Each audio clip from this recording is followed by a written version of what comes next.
Hey guys, Sean Terry here, and I want to ask you a question. What if you could sell your wholesale property for retail? How much more money would you make? Just think of the last 3 or 4 deals that you've done.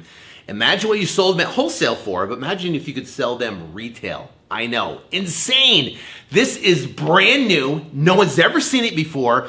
It was just revealed to me, and we are changing our business model because of how powerful this is. You know how much money we leave on the table by selling the deal wholesale? Well, now you don't have to do that. And I'm going to show you, and actually I'm going to bring you somebody that is a master of doing these transactions. We're going to give you case studies, and we're going to show you how you can use one document and able to sell your properties retail. Now, I know what you're thinking. It's too good to be true. What about the breaking the chain of title? What about the FHA guidelines? What about seasoning? What about appraisals? What about inspections?